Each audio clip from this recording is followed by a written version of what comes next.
And so when I say Chinese, I want you to scream out the nation that's associated with this. For example, if I say Chinese, you're going to say what? China. All right, let's say it with authority. When I say Chinese, you say what? China. All right, that's just a test right there. So here we go. Chinese. China. Russian. Russia. Italian. Italy. German. Germany. Swedish. Sweden. Korean. Korea. Egyptian. Egypt. Nigerian. Nigeria. Black. Exactly. Nothing. Tell him, Pastor. Tell him, Pastor. Black, nothing. Yes. I hope you were able to successfully identify the issue. The lion won't sleep tonight, 'cause we woke now, and we woke now. I said the lion won't sleep tonight, 'cause we woke now, and we woke now. They want us to sell our souls to barter profit like God's property. It's hard to market, so we steady to aim, keep your eyes on target. Cause when you got to drive, yeah, they'd rather you park it. But I don't valet, you ain't getting these keys. I'm keeping close hands, I'm on bended knee. I'm just a reflection, dealing with 8 sections. Art mixed with life, you can feel the convection. Your lion won't sleep tonight, 'cause we woke now, and we woke now. I said the lion won't sleep tonight, 'cause we woke now, and we woke now. I said The same people that have stripped us of our identity and labeled us as a color have told us what it means to be black. The white man is enacting a story all over the world. We left our homes and flooded the world. We smothered culture. We smothered knowledge. We erased history and rewrote it our way. Myself, my grandfather is 100% Ashkenazi Jewish. Claiming to be Jewish, Ashkenazi Jewish is just a conspiracy. White men claiming to be of tribes of Israel when I'm Germanic. You know, I have no ties to Israel, no ties to Judaism. You know, except loosely written history that's been whitewashed over for centuries. And you know, from the Renaissance. Oh yeah, right. You wipe everything clean. It's funny how exactly the Renaissance. It's this rebirth, but it's white rebirth. Think at the same exact time the Renaissance is happening, Columbus is sailing to America and committing genocide. Only one true ethnic Jew, the Mizrahi Jew, because they are Africans, and if you read the original Bible written in Phoenician Hebrew, they're not. Jewish people are not Europeans. The modern Jews in Israel are Russians from, or Khazars to be precise, from Russia. I learned it from my grandfather that because he was an Ashkenazi Jew. The same people that have stripped us of our identity and labeled us as a color have told us what it means to be black. The entire Bible is about black people. Not only was Jesus black, but every character in the Bible seems to be black too. Yeah, Zephaniah and Jeremiah and Jebediah, those all aren't white people names, okay? And Jesus wasn't some tan, partially melanated Middle Eastern person either. I'm talking straight up black dude, okay? Even in the book of Revelation, when you get the vision of Daniel, he's describing someone with feet like burnt brass and white woolly hair, and we've got the deep running water voice with the red eyes, and you guys, he's black. The Jewish people are black people, like Kanye was right.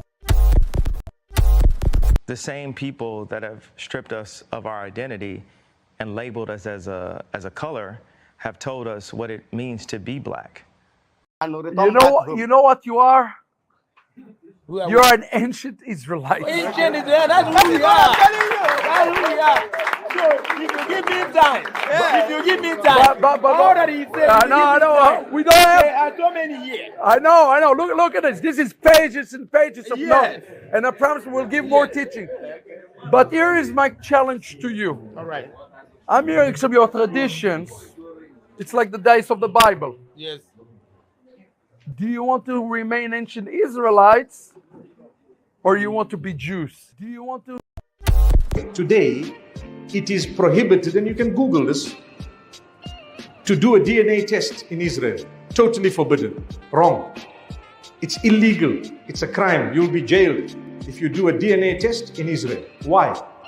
Because they know the truth will come out. You come from Poland, you come from Ukraine, you came from Europe, you came from everywhere else. And they were the original Middle Eastern Jews who lived together with the Muslims and the Christians for centuries. For centuries. So what happened to a lot of the Jews? You say, well, where did the name Ashkenazi came from? So a little over 1,000 years ago, as Jewish people scattered around the world had now emigrated in Europe and now were living in the Rhineland in Germany, they looked at the name Gomer in Genesis 10, and they connected Gomer with Germany, so they took on the identity of the name Ashkenaz. It has nothing to do with Ashkenaz in the Bible, which is a descendant of Japhet. It's just a name that was taken. Okay, it's that simple. Just like my last name Brown doesn't refer to the color of my skin or anything else. It was shortened from a Russian name when my grandfather came over at Ellis Island. The name got shortened to Brown. It's just a name. That's all it is. So the idea that Ashkenazi Jews are descended from Japhet is a myth, 100% false, zero truth. Stranger danger! Stranger danger! Stranger danger! Stranger danger! As far as the alleged conversion of the Khazaris, you can read it in Yehuda Halevi's book, The Khazari, that it may be true that as there is debate and discussion, there are Turkic people a little over 1,000 years ago that some of the leaders or some of the people did, in fact, convert to Judaism and then became part of the larger Jewish people. Khazars as a whole disappeared from history. That's it. End of subject. There is no Khazarian mafia. There's not a single Jew on the planet that can be traced back in any definitive way to the Khazars. Zero. Now I can't figure it out. If y'all are the chosen ones, shouldn't y'all be obeying better than me? I mean, I even try to keep the fourth commandment. Try to keep the Sabbath day holy. I've spent many of hours trying to figure out which is the right Sabbath day, 'cause we know that old Catholic Church, something a little fishy about them, don't we? With that white Jesus. I mean, here's a white guy telling you black people that your Messiah is not a long-haired white European guy. Your Messiah is Hebrew, my darker-skinned brothers and sisters. When are you guys going to wake up and become kings and queens? Okay, I was just thinking about this morning. I grew up Baptist. I went to Vacation Bible School. I've read the Bible. I don't know if I'm interpreting it correctly, but if we are made in God's image, right, and the first modern humans originated in Africa, if God has a human form, God is black. God is black. I was a Christian missionary for years, but there came a time in my life when I realized that what I was taught about the Bible was a lie. In my confusion, I cried out for help. I met an Israelite who introduced me to the God of Abraham, the God of Isaac, and the God of Jacob, who is described in the Bible as having hair white as wool and eyes red as fire. Yes, the God in the Bible is black. I was told welcome home because I'm Jewish. Every single person who's Jewish that steps off the plane, especially for their first time in Israel, is told welcome home. Let's just sit with that for a second. This right here, this is my actual ancestry. I am 88% Ashkenazi Jewish, and none of my ancestors are from the Middle East. Assalamu alaikum. In the 13th tribe, Arthur Koestler traces the origin of Eastern Europe's Jewish population that was largely decimated by the Nazi onslaught during the Second World War. Through extensive research, he discusses the history of a trading empire that was set up by a tribe known as the Khazars. The Khazar Empire was located between the expanding power blocks of Christianity and Islam, and the people were converted to Judaism by their king as a way of standing apart from both.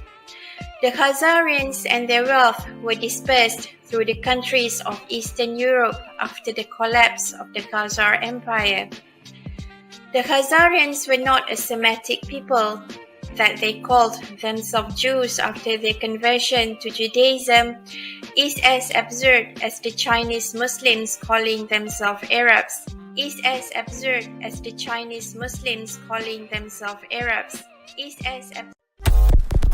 When you see Ashkenazic Jews sharing high similarity to Romanians and Hungarians, this is because both of these populations were offshoots of the Khazars.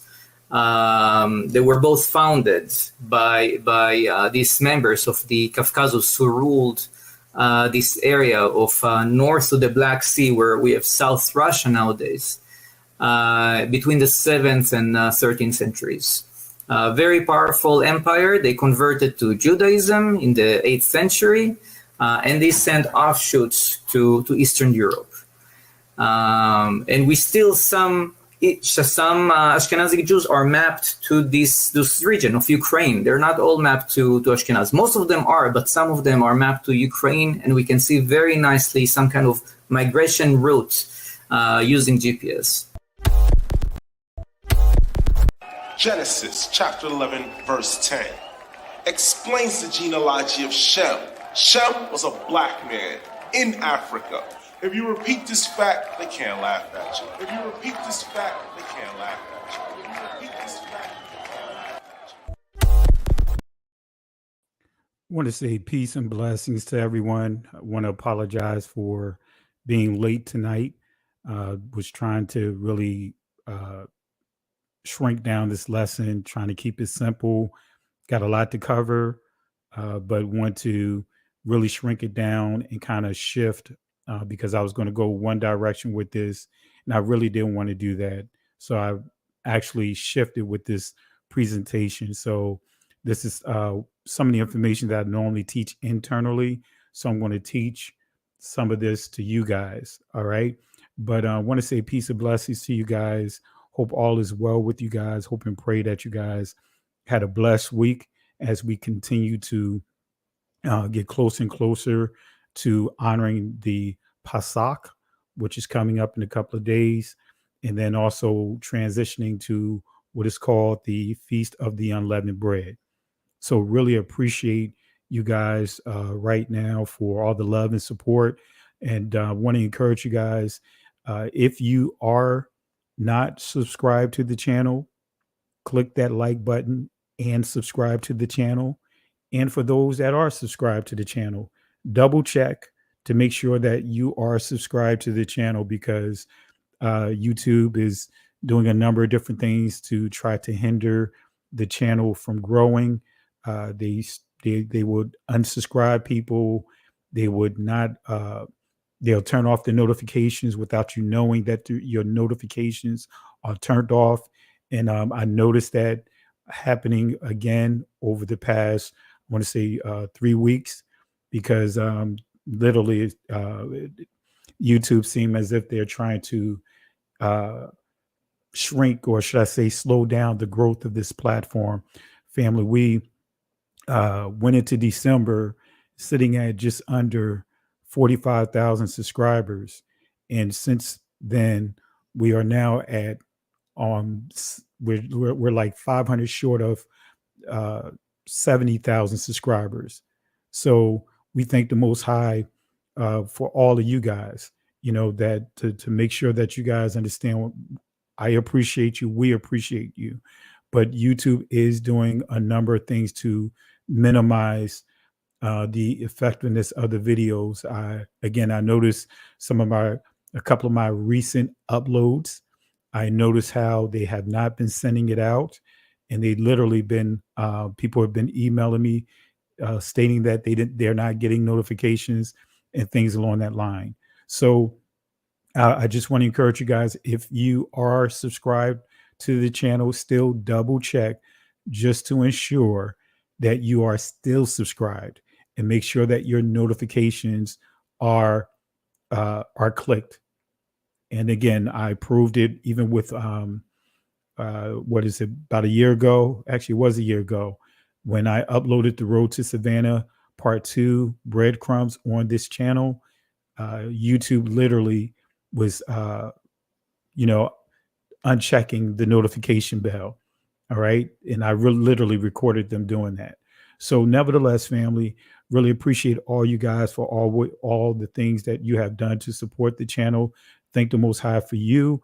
Had it not been for you guys, I just simply would be taking a walk by myself. Me and my wife, we would just be simply taking a walk by ourselves. Thank you for the love and support.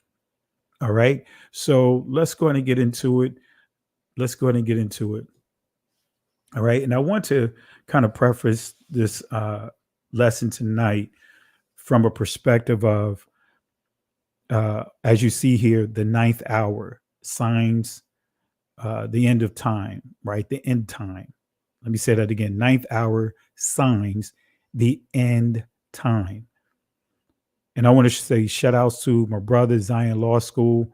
I want to say shout outs to him.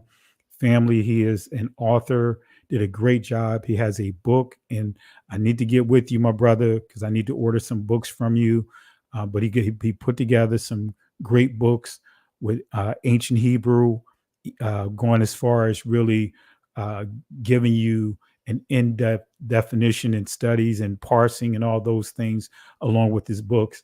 So, but I want to get a few of his books because I know there's a few teachers out there that I want to forward his book, your book, over to, my brother. So let's get up with me so that way I can get some of your books and I can forward it out to several people. But appreciate you. But nevertheless, family, or if you want to drop the link inside the comment section, far as on Amazon, so that way we can make sure that we support what you're doing, and really appreciate you again. But nevertheless, let's go ahead and get into it. So, ninth hour signs, the end time. Now, family, there's a lot going on right now, and I know we discussed this a few weeks ago about the equinox, the total eclipse. And I know a lot of questions have been circulating about where are we in prophecy. All right. And I'm going to show you today how important it is to understand the signs, all the way down to the language, the letters, right? There's a handful of people within this awakening that are giving this impression that, it's not important. It's not a big deal in terms of knowing the times. It's not a big deal knowing the ancient language. Some actually are, a handful are pushing this notion that no one can read the ancient Hebrew. So I want to make sure you guys understand this. That is absolutely incorrect. I read ancient Hebrew, and I also read the Israeli language. I just don't do like many channels do a number of the readings, because to me, it's not a big deal trying to, I don't want to pump myself up or give the impression that I am pumping myself up. All right. So, but I want to make this clear for anyone that believe that the language is not important. I'm going to prove to you with the words of Christ that the letters, the language is very important. Let me say that again. The language is very important all the way down to the letters. So don't let anyone discourage you or give you the impression that it's not important. Don't let them give you an impression that the Passover, Pasach, is not important. The Most High made it clear that the Shabbat is a sign. And Pasach, along with the Feast of Unleavened Bread, those are signs. So we want to make sure that we don't just take a lackadaisical approach to saying, well, I'm just going to honor it, however I see fit, whenever I see fit. The Most High has given us the blueprint, whatever calendar you want to go off of, but I can tell you the new moon, not the full moon, the new moon after the spring equinox is the beginning of Israel's new year. But anyway, I digress. But I want to get into this here, the 9th hour signs, the end time. And I want to show you the importance of the letters. And I know my brother, I know he's going to really appreciate this lesson. My brother from Zion Law School, I know he's going to really appreciate this lesson that I'm going to present to you guys tonight. All right. So let's go and get it in, family. Let's go and get it in. Before we get it in, I see a contribution. Donna Nichols, I want to say thank you for the love and support for over the years. I mean, you've been supporting me even when I was, before I really started doing the YouTube, but when I was on Facebook. And I really appreciate the love and support. And you witnessed firsthand some of the peaks and valleys, the ebbs and flows, the challenges that presented itself. So family, let's show Donna Nichols some love and support for her contribution tonight. Thank you again. Really appreciate it, sis. All right, let's see here. All right, let me go ahead and do this. As a matter of fact, let me put her name up on the screen so you guys can see. Show some love and support for Donna Nichols. Thank you again, sis. Thank you for the love. And thank you again for the support. All right. So family, we got a lot to unpack. We have a lot to unpack, right? There's a lot going on. And I want to make sure that we're grounded whenever different events happen, different events occur, especially when we're dealing with Northeast Africa. Want to make sure we stay grounded. Want to make sure we don't really start looking at prophecy from a Eurocentric angle, a Eurocentric lens. Want to make sure you guys understand how to properly approach prophecy. And we're going to do it all with scripture, not opinions, but with scripture. All right. So let's go and get into it. Right. Do you know what time it is? Right. That makes me think about what's his name? Kumo D. Do you know what time it is? Do you know what time it is? Check the clock. Right. That's a little old school Kumo D from the 90s, the 80s, the 90s. But again, do you know what time it is? Do you really know what time it is? All right. We're going to answer these questions. Even if you don't know, we're going to, by the end of this lesson, you're going to know how to pay attention to the signs that's around us. All right. So were we given signs as a compass to determine where we are in the prophecies? Let me say that again. Were we given signs as a compass to determine where we are in prophecies? If you believe that we were given signs as to serve as a compass to determine where we are in prophecies, type 1. Type 1 if you agree that we were given signs as a compass to determine where we are in the prophecies. If you agree. If you disagree, type 2. And I understand this, and we're going to explain this. All right. So let's see here.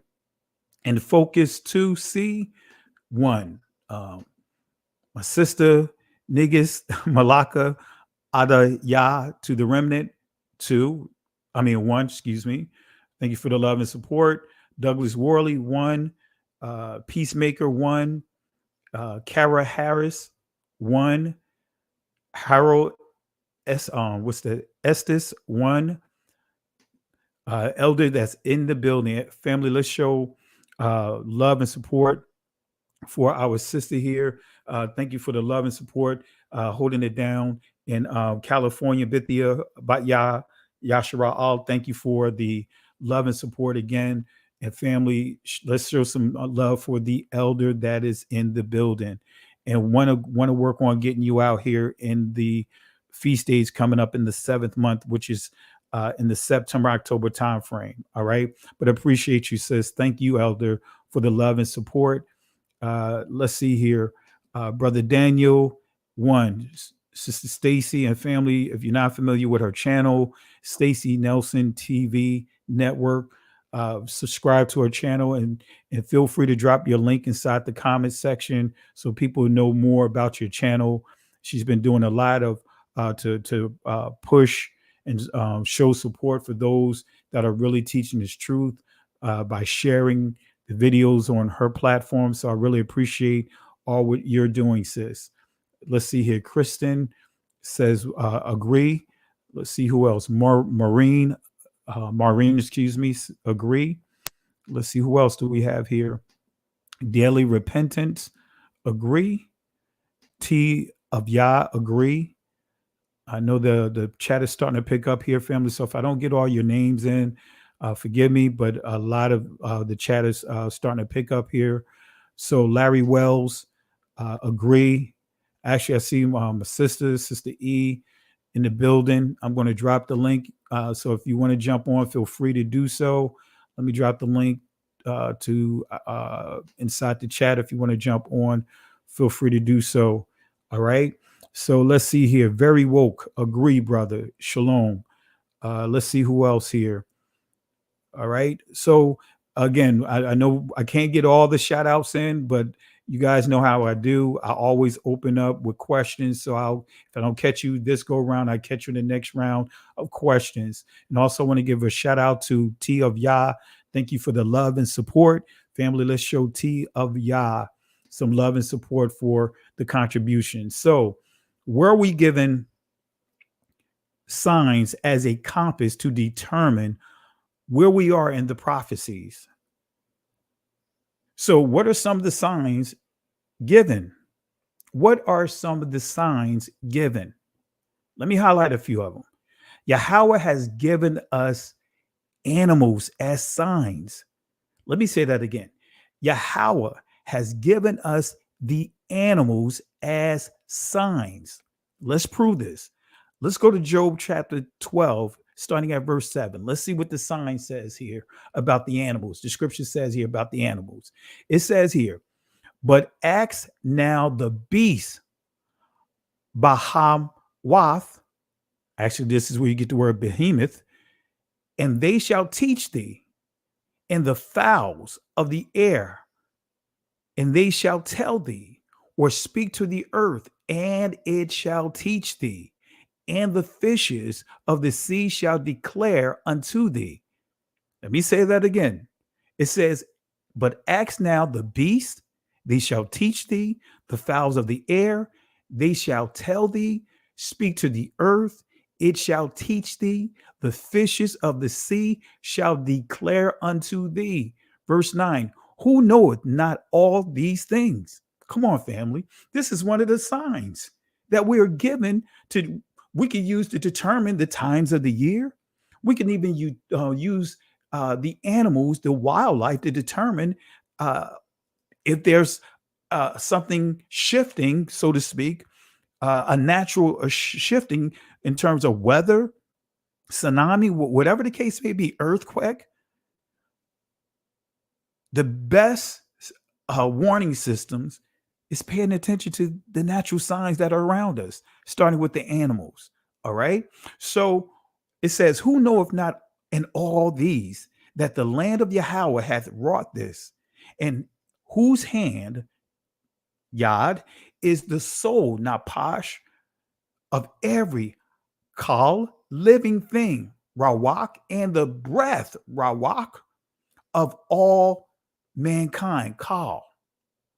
So actually, that is incorrect. It should be, when it says living thing, it should be Kai, right? So excuse me for not putting the correct word here. So soul, napash, or nephish in the Israeli pronunciation. But here where it says living thing, it should be Kai. So my apologies. So, and whose hand is the soul of every living thing and the breath of all mankind. All right. So we see with scripture. Oh man, what's going on here? Let me go back here. My apologies. I think I hit the wrong button. I was going to check and see what if anyone jumped on. Let me go back here. All right, let me go to the next one. All right, there we go. All right. So we see with the scriptures that I highlighted thus far that the animals, right, including the earth, the animals, the birds, the fishes, the Most High has given us dominion and given us the wisdom, the discernment to use them as signs. Man, if you guys really understand the scriptures, we'll see that Yahweh literally gave a man, he gave someone, right? He gave someone a horse, a talking horse. He literally used a talking horse with someone inside the scripture. All right. And that someone is named Balaam. All right. We're going to get to that here. Let me clean the slide up here. I see a typo in this particular slide. Let me clean it up here. All right. All right. So Yahweh literally gave a talking horse. All right. He used a talking horse. Let's prove it. Let's go to Numbers chapter 22, starting at verse 28. All right. This is what it says.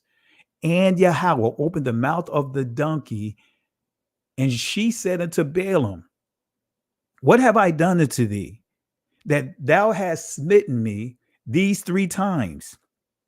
Verse 28, and Balaam said unto the donkey, because thou hast mocked me, I would there were a sword in mine hand, for now would I kill thee. Right? This is conversation. Balaam having a conversation with a donkey, a female donkey. And make a long story short, he was going to do something that the Most High told him not to do, which is he was going to curse the Israelites. So there was an angel waiting for him in the middle of the road that the donkey saw, but he didn't see, that was getting ready to slay him. So the donkey said unto Balaam, am not I thine donkey, upon which thou hast ridden ever since I was thine unto this day? Was I ever one to do so unto thee? He said, nay. So this is the horse is saying to him, have I ever tried to take your life? Have I ever tried to undermine you? Have I ever tried to kill you or hurt you or harm you in any kind of way? And Balaam, he responded by saying, no. Verse 31, then Yahweh opened the eyes of Balaam, and he saw the angel of Yahweh standing in the way, and his sword drawn in his hand, and he bowed down his head and fell flat on his face. So we see the Most High, we see Yahweh use an actual horse family, to speak to Balaam, to bring to his attention something that he did not see coming. All right. Let me bring Sister Eve in real quick here. I see in the backstage here. How's it going, Sister Eve? It's going good. It's going good. Very interesting conversation. Very interesting so far. Yeah. So I started a little late here trying to put the presentation together. I had to take some stuff out of it, just to try to keep it simple. I really didn't want to get into all the, the Iraq and all that other stuff. I just wanted to kind of show from a perspective of how we can look at the signs and know where we are in the prophecies. Cool. I want to see, because there's a lot going on right now, and people just don't know how to align it to prophecy. They have a tendency to go to the secular community and even go into the Christian community, which we already know the most, especially in the evangelical church, they have no concept of eschatology. So I'm just interested in what you saying so far. I'm definitely interested in what you're saying so far. Great, great. And let me know if you ever want to chime in. Just let me know as I progress. All right. Okay, okay. I'm gonna jump in. You know I'm gonna have questions. Okay, great, great. All right, family. And while we at it, before I get deep into it, I want to give a shout out to Malak Yashar Yakananan. Want to give shout outs to him for the love and support. Thank you for the super chat. Also, want to thank Daniel for the super chat as well. We'll be in Richmond. How can I attend the Passover? Shoot me the address. I mean, shoot me shoot me an email. And family, I'll go through my email tomorrow because I know I got a ton of emails. I'm backed up in it. But shoot me an email and I'll shoot the address to you because we're not having it at our main location. We're having it off site. So shoot me an email now, and I'll get the information to you. Thank you for the love and support. And family, show some love to those that have contributed thus far tonight. Really appreciate you guys. All right. So getting back into it here, right? Numbers chapter 22, starting at verse 28, we see the Most High used a horse, a talking donkey, rather, to talk to Balaam to give him a warning. So this is an example here. So Yahweh has given us, the sun, excuse me, with the S-O-N should be S-U-N. Let me correct that. I'm gonna have to blame, since Sister E is on here, I'm gonna have to blame her. I blame somebody. Please hurry up and change that because they'll be talking about they calling the sun now. So Exactly. Let me correct that. I was like, man, that is a typo. Yeah, they'll be ready to say something about that one right there, boy. So while you're on this though, it makes so much sense. Are you about to go into the eclipse? How that's like signs and wonders of what's to come? Because we grew Yeah, up in that's church. They always talk about signs and wonders, and you see, see. yeah, that's a little later. I'm gonna get to that, Okay. but I want to kind of show the people kind of like how the Most High use different types of signs Mm-hmm. to bring it all together. So I'm going to touch on the eclipse, and I'm going to bring it all together with the words, the letters, to show how the Most High has given us a number of signs to be able to determine where we are in the prophecies. Yep. So great question. But yeah, let me make sure I change that. So I got it changed here. So all right, let's see what else we have. Let's go to Genesis chapter 1, starting at verse 14. All right. And this is kind of going into what Sister E pointed out when we start understanding the eclipse, right? Let's see what it says here. It says, and Elohim said, let there be lights in the firmament of the heaven and divide the day from the night and let them be for signs, the day and the night for signs, and for seasons, right? And for days and years. So we see that there's seasons, we see that days, we see years. All of these are for signs. So the Most High has given us natural signs to determine where we are. So anyone that says that it's impossible to figure out the month, days, and years, guess what? According to Scripture, you are completely incorrect, because He's given us the opportunity to reset if you don't understand what time of a day it is or time of the year it is. You could just go outside right now without having to look at a calendar to know that the weather has changed. You see the trees, you see the grass, you see the certain birds, and anyway. So that's what this is saying here.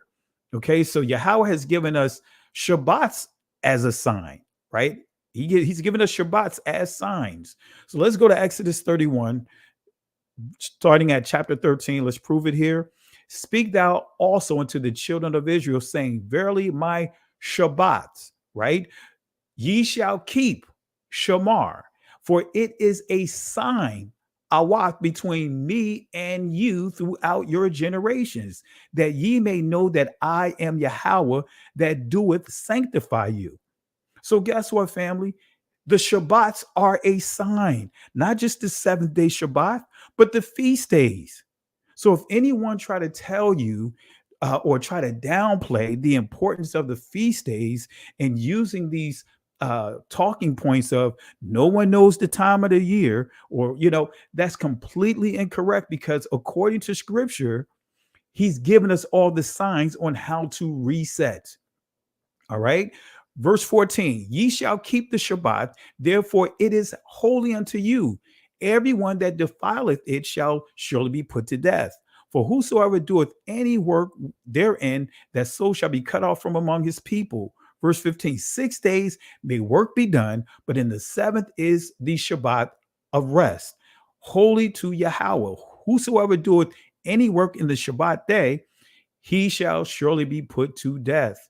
Verse 16, wherefore the children of Israel shall keep the Shabbat to observe the Shabbat throughout their generations for a perpetual covenant. In the Hebrew word, you'll see awalam, which means perpetual, forever, generation to generation. All right. Verse 17, it is a sign, that we see it again, sign between me and the children of Israel forever. Doesn't matter what non-blood descendants of Israel is doing. It doesn't matter what the church is doing. It doesn't matter what the Catholic Church is doing. It doesn't matter what anyone else is doing. What matters is Yah's people. That covenant is made, that sign is given to us, right? To be able to what? Discern where we are, especially when we start dealing with the prophecies. Right. And it says, for in 6 days Yahweh made heaven and earth, and on the seventh day he rested and was refreshed. Verse 18, and he gave unto Moses, when he had made an end of communing with him upon Mount Sinai, 2 tables of testimonies, tables of stone written with the finger of Elohim. In other words, the Most High wrote this. So this is not Moses' laws. These are what the Most High had gave Moses to give to the people. All right. But anyway, it says, my Shabbats ye shall keep, for it is a sign. Now let's define what the word sign is, what it means, right? And from a biblical perspective, when we think of the word sign, according to this Hebrew definition of it, right, in the ancient is ath, right? But in the Israeli is oath. But anyway, it says a signal. In other words, evidence, mark, miracle, proof. So make a note of that, family. When we say signs, we're referring to evidence, mark, miracle, proof. Now, if we go to the individual letters, which we'll get there in a second, I'll show you what that word means in depth, in detail. So a key sign that was given to Israel, when we go to Matthew chapter 17, verse 1, and this is really with the disciples, and after 6 days, Yahushua, Jesus the Christ, taketh Peter, James, and John his brother, and bringeth them up into an high mountain apart. Verse 2, and was transfigured before them, and his face did shine as the sun, and his raiment was white as the light. And behold, there appeared unto Moses and Elias, or in other words, Elijah, talking with him. So we see that the most Christ transfigured before his disciples on the Shabbat. All right. If we go to Mark chapter 1, verse 3, it still confirms the same thing. All right. Let me see here. It says, and after 6 days, Yahushua taketh with him Peter. This is still confirming what I just read, family. I don't want to read it again, but just let you know, 2 or 3 witnesses. We have 2 different accounts, 2 different angles of the same account. But anyway, so are the non-blood descendants of Israel required to honor the Shabbat? And I just wanted to put that out there, add a little bonus question here. If we go to Isaiah 56, starting at verse 4, gives the answer. For thus saith Yahweh unto the eunuchs, right? And the eunuchs is someone that cannot produce, cannot have seed, right? It says unto the eunuchs that keep my Shabbats, right? We see Shabbat wath, which is the plurality, right? And when you understand this is dealing with the feast days, because the 7th day Shabbat is within the covenant. The 10 commandments are the words of the covenant. All right. That's Exodus chapter 34 would confirm that. But anyway, it says, choosing the things that please me and take hold of my covenant. So we see keeping the feast days, his Shabbats, right? And take hold of his covenant, which is the 10 commandments.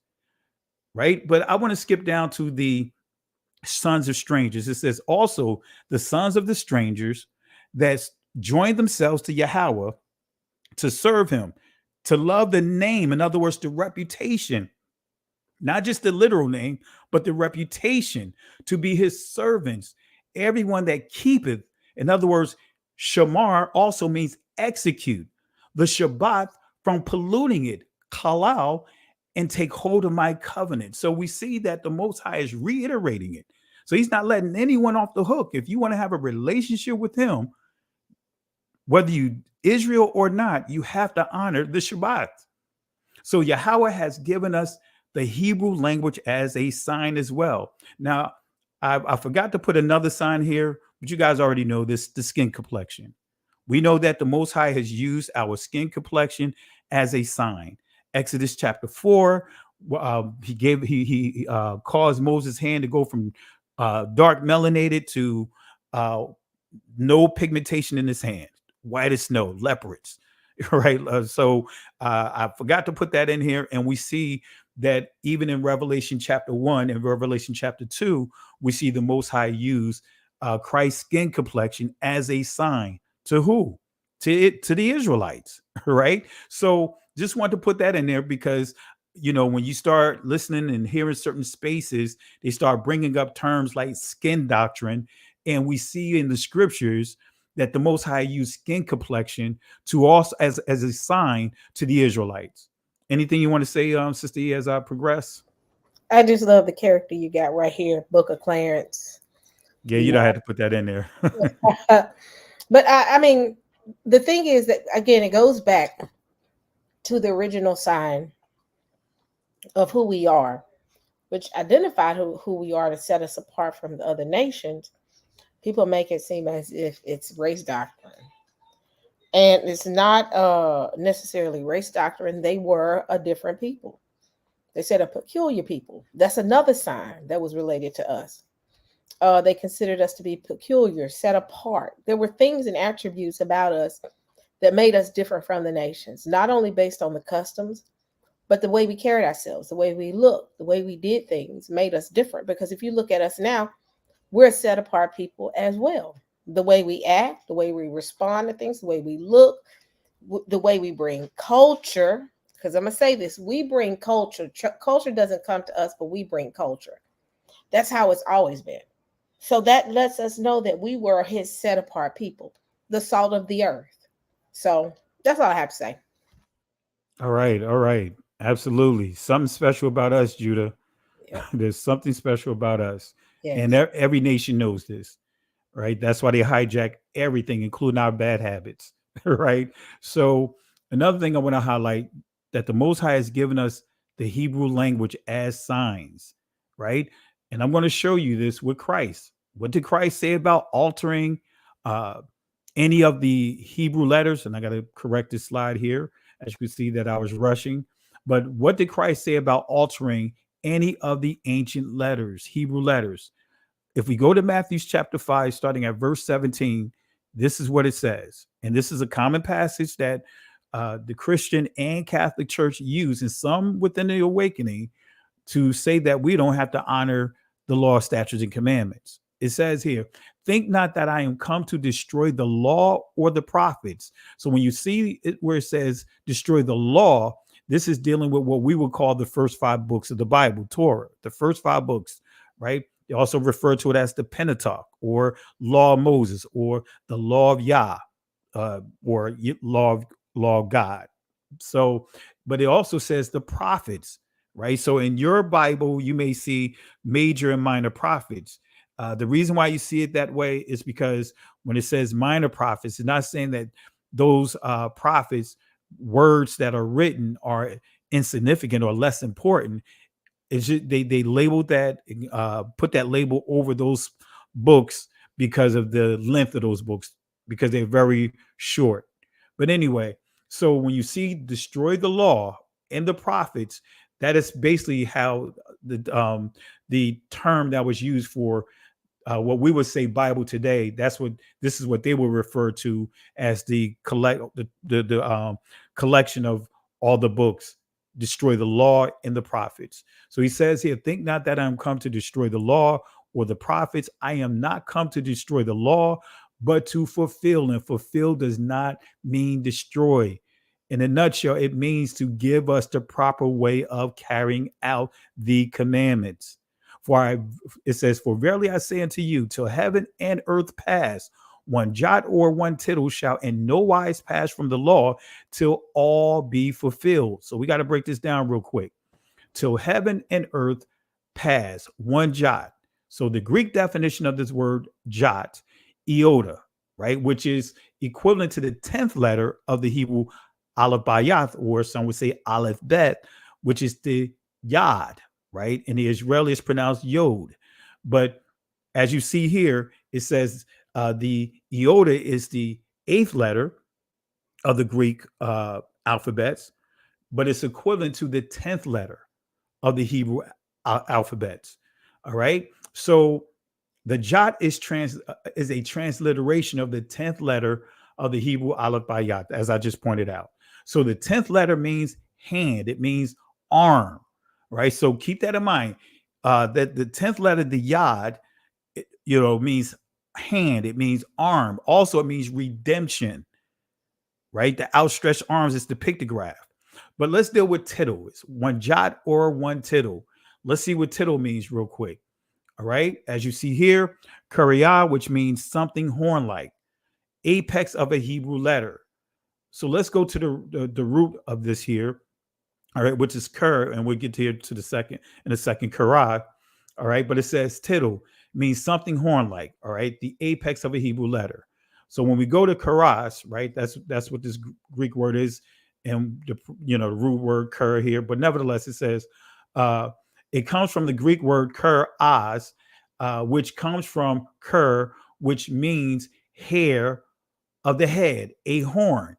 So when he says, don't touch not one jot or one tittle, what he's saying, don't even change the hair, because the ancient letters looked like they had hair, right? And he's saying, don't even touch the hairs or the horns of the letter, right? Because once you start messing with those letters, you start changing the pronunciations, you start even changing the meaning of these words. You can now start changing what salvation means. So this is the pictograph right here. Go ahead, Sister. You can say something. It's interesting you said that, because all these different translations of the different books, how it takes away from the original text. So you just made me think about that, because it's taking away every jot and tittle that relates to the true signs and indicators of one, who we are, what the law means, and what it means to be a believer, and what salvation really means. Absolutely. And this is one of the things that stood out for me when I first started learning Hebrew and studying the ancient Hebrew, and then just really breaking down this passage. It's like, wait a minute, Christ took it even further. He said, look, don't even change the letters. Yes. He didn't just say don't touch the books themselves. He said, don't even touch the letters. Don't even modify any of the letters. So the letters we see today are not the original letters. The letters we see today are Syriac block letters. And he said, don't even change the letters. All right. So this is giving you an illustration here. This is to the left on your screen. This is the ancient, right? And I kind of, I put my own fonts together so that way it makes it easier for you guys to read it. But this is the yod, right? The ancient. And right here is the Syriac block letter, which they call the yod, right? And you see the difference between the two. Looks like you got a haircut, right? Big difference. And then another key is like the yod has been stripped down, right? It's been stripped of its hair. It's been stripped of its horns. You can also say locks, because that word also means locks. Kur also means locks. So in modern Hebrew, the yod has been reduced to the yod and do not have one specific pronunciation. You can pronounce it a number of different ways and use it as a vowel letter. Not going to geek mode on that. But how important is the outstretched arms of Yah? Because if we start changing this letter, guess what? We start changing what redemption truly is. And we see that happening, especially when it comes to our community and how we were taught. So when we go to Exodus chapter 6, verse 6, it says this: wherefore saying to the children of Israel, I am Yahweh, and I will bring you out from under the burdens of the Egyptians, and I will rid you out of their bondage, and I will redeem Gaal or Gala you with a stretched out arm and with great judgment. All right. So one jot or one tittle shall in no wise pass from the law. So strip the ox strip the ox of his horns, right? Nagak, strip the ox of his horns, right? Will strip the defense of this ox. All right. So strip the horns will redefine redemption. When you start messing around with these letters, you can easily redefine what redemption is, salvation is, even who the people of the book is. Right? We see that right now. So how important are the signs? You know, how important are the signs through the language? One last point I want to make here as we get to a key point that Sister E pointed out about the eclipse, and we'll get ready to get to that, is Revelation chapter 1, verse 8. And this is key, family. I've taught this a number of times, but I want to make sure I touch on it one more time. It says, I am Alpha and Omega, the beginning and the ending, saith Adonai Yah, which is and which was and which is to come, the Almighty. Now, family, this is a Greek perspective of the text. This is a Hebrew writing. And so this Hebrew would not say Alpha and Omega. He would actually say the Ah and the Tha. Now, many of you guys would say Tov, right? That's a Israeli pronunciation of the letter. But the ancient Hebrew is the Ah and the Tha, right? The Alap and the Tha. But nevertheless, let's break this down real quick, right? Because when we say Alpha and Omega, now we're saying that the Father has a beginning, but the Father doesn't have a beginning. The Messiah doesn't have a beginning. The Father doesn't have an ending. Guess what? The Messiah doesn't have an ending. All right. So the Father does not have a starting point to his existence. He doesn't have an ending point to his existence. So when we bring this all together to really understand what this means, right? The word sign is distinctly and uniquely recognizable. So these two letters, the first letter and the last letter of the Hebrew alphabets, or Aleph Bayat, is the Ah and the Tha, and together they form the word sign, right? So this is what that word means when it says that instead of Alpha and Omega, beginning in the end. Actually, what it means is all signs come through or come from the Father. All the signs that are given to us comes from the Father. For those that believe, right? It's a tool for us to use to help those that don't believe, right? So I just want to make sure you guys understand that. So the key letters to the Hebrew word signs, as you see here, the Ah and the Tha, like I said, I was going to give you more of a definition of it, right? The first letter, leader, strength, power. This last letter, sign, mark, evidence. So the Tha numerical value is 400.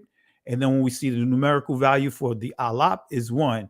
But together they form the word sign. And this gives you an in-depth understanding of what the word sign means. And as you see here, I have this purposely here in the background. This is two past, right? There was two eclipse, the recent eclipse that we had, the solar eclipse, which was on the 8th. You see the path here going from Mexico all the way up to Maine. You see it dated 2024. And you also see it, the one in 2017 going from Seattle all the way down to Charleston, Savannah, Georgia, that area. Anything you want to say real quick, Sister E? I was trying to unmute. I'm good so far. I'm just listening. I sent it to a couple of other people that I know that are into the language. Okay. Especially the ancient language. So hopefully they'll pop up in the chat. Not the StreamYard link, but the YouTube link. Yeah.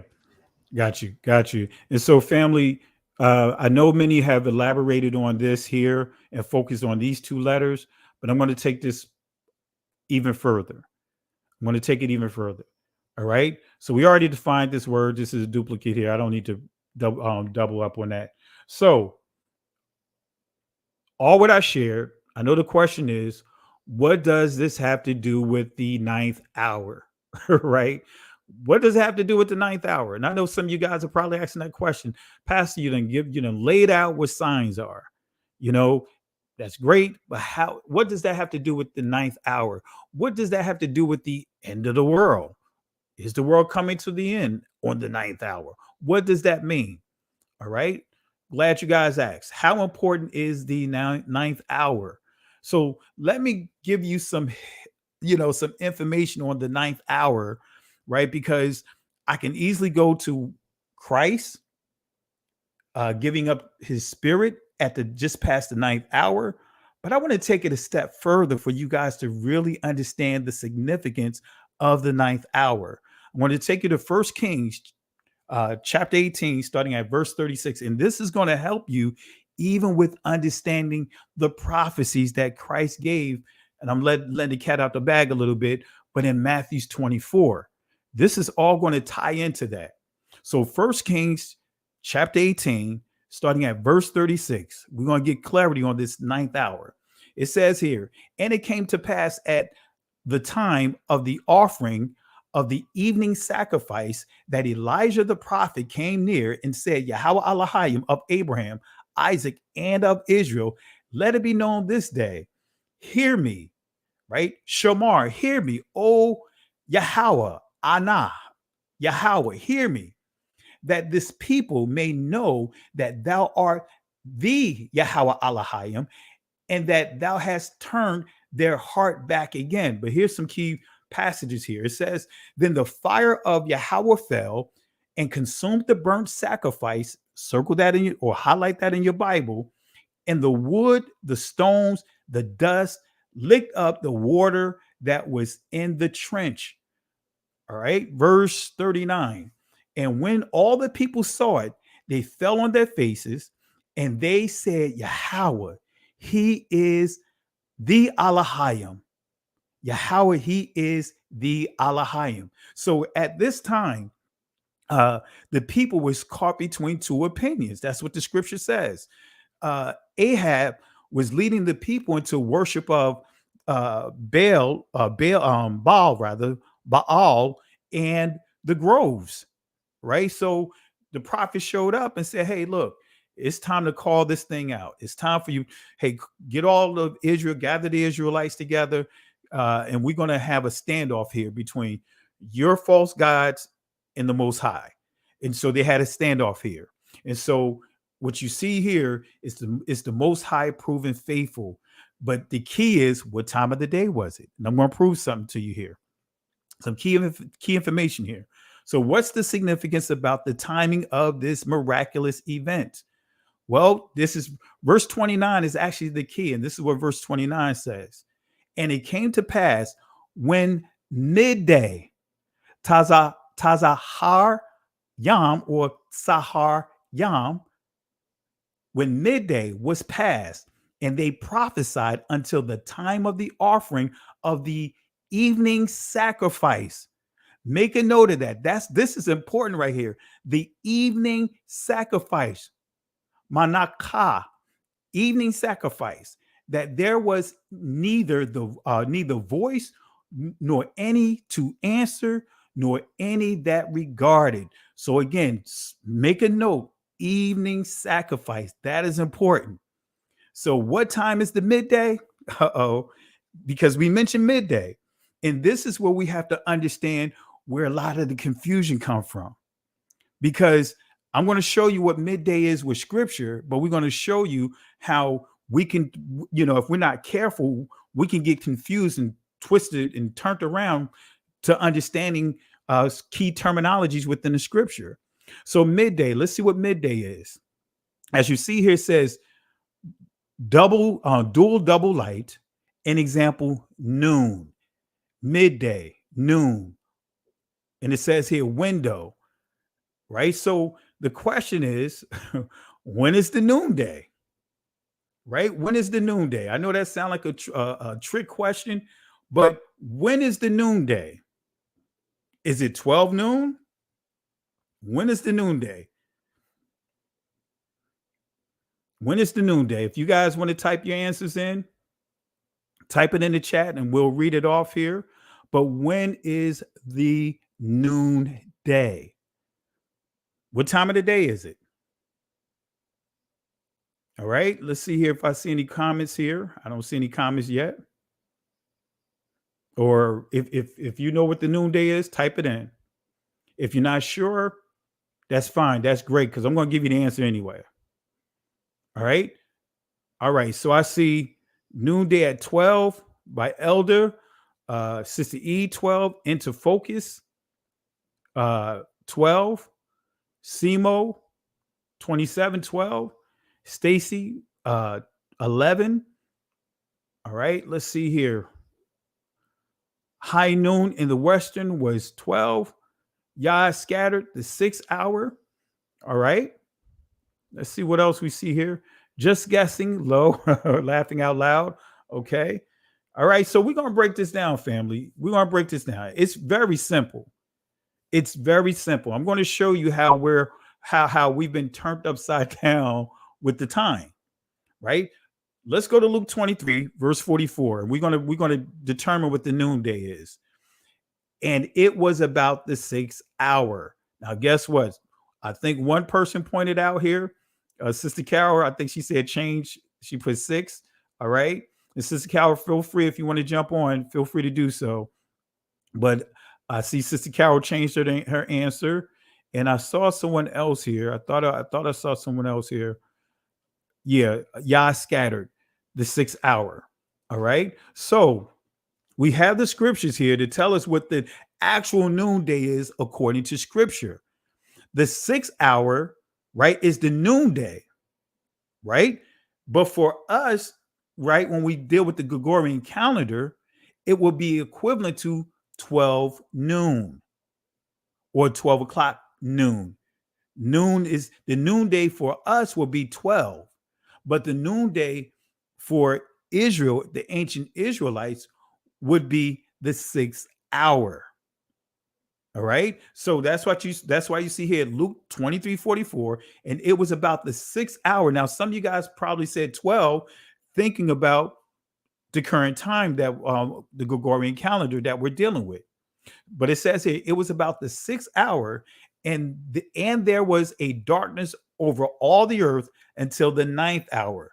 So from what we would call 12 noon to 3 p.m., total darkness. So scripture, it would be the 6th hour until the 9th hour. Okay. So the 6th hour, which is 12 noon, according to the Gregorian calendar, is the midday.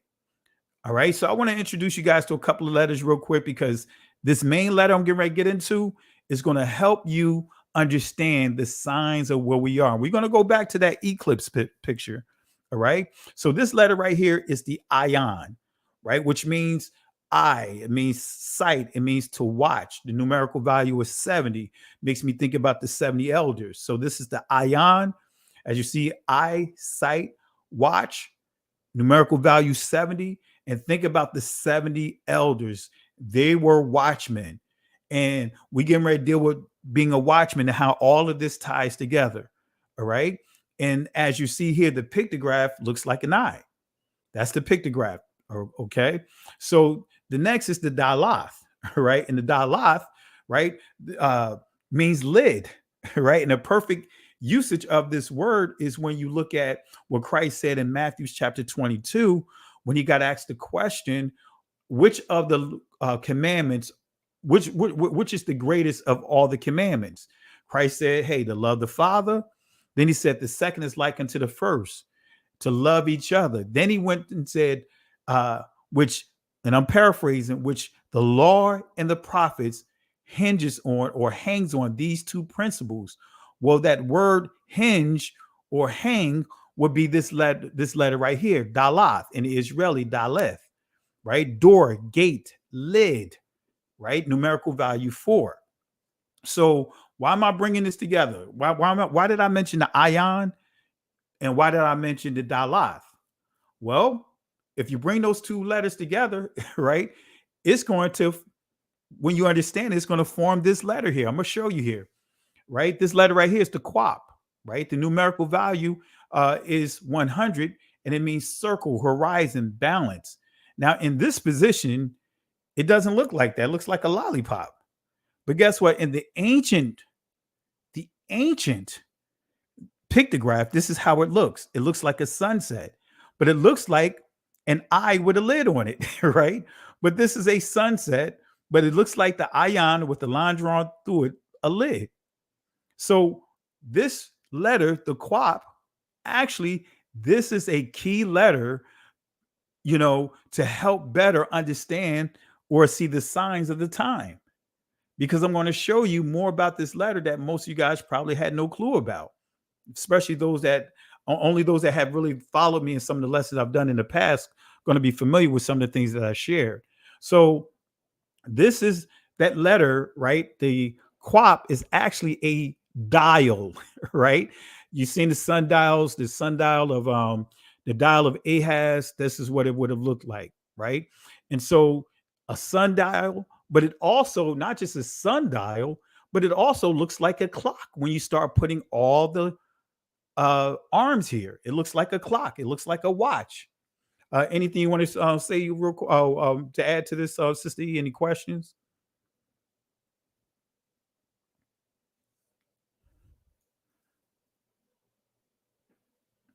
All right. She must have me on mute. Oh, I'm sorry. What were you saying? I was just saying if you had anything you wanted to say or any questions. I'm listening. So you're saying it's the 6 hour, correct? Which is considered noon.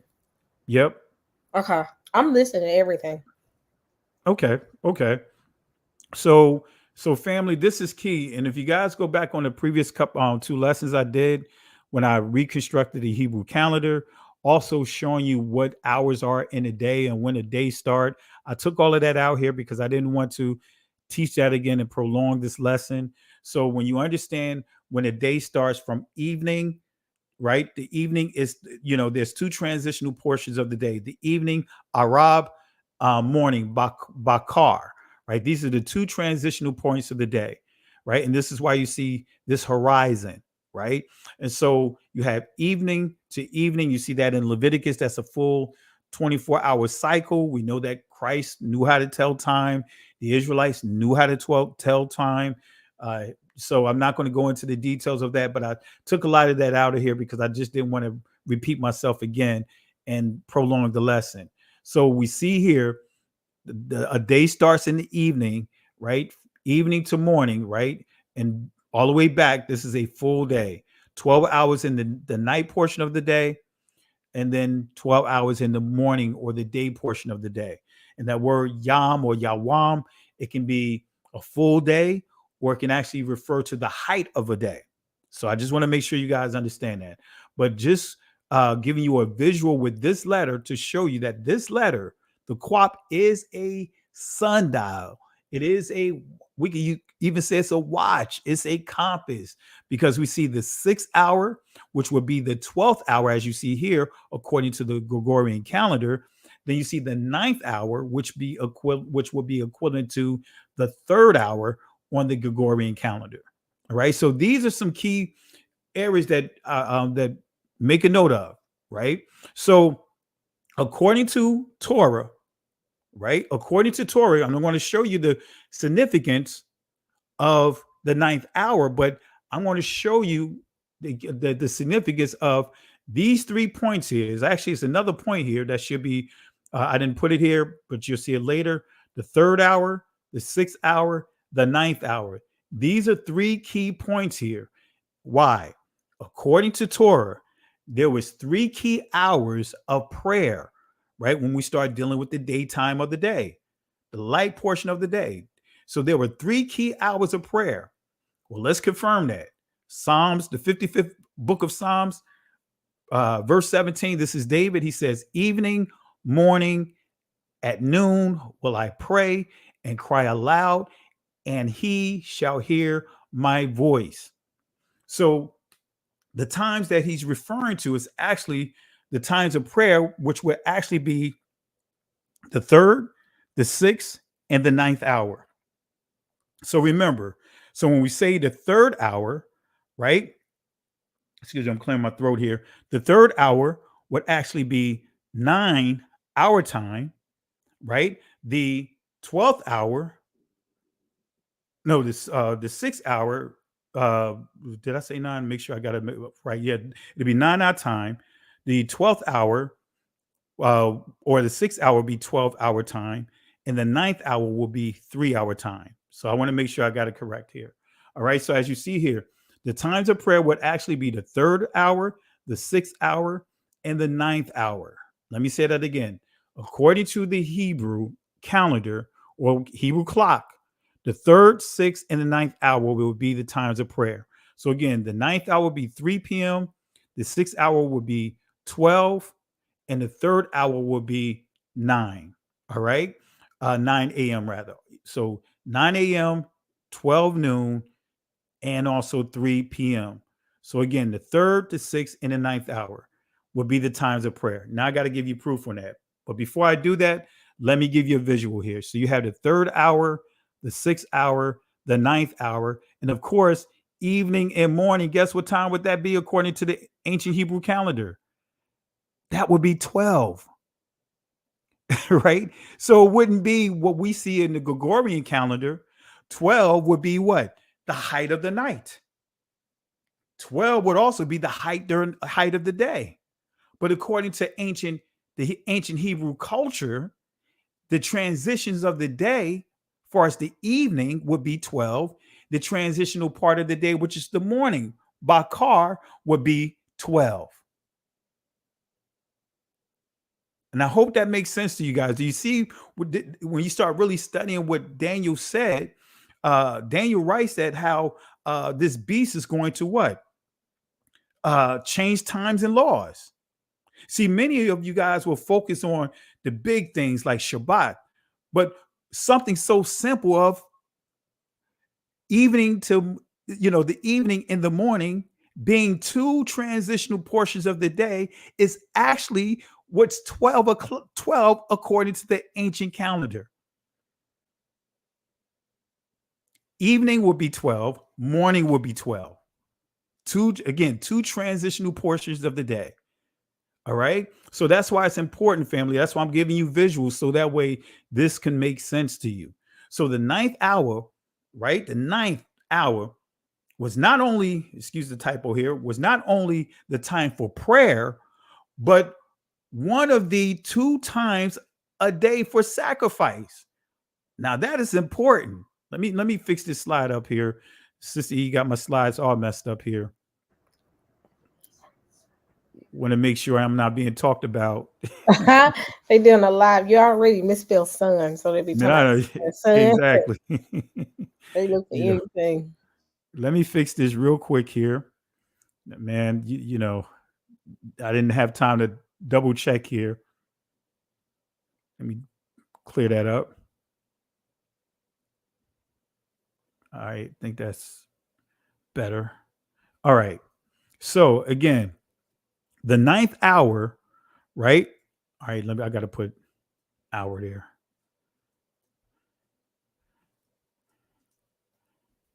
Oops.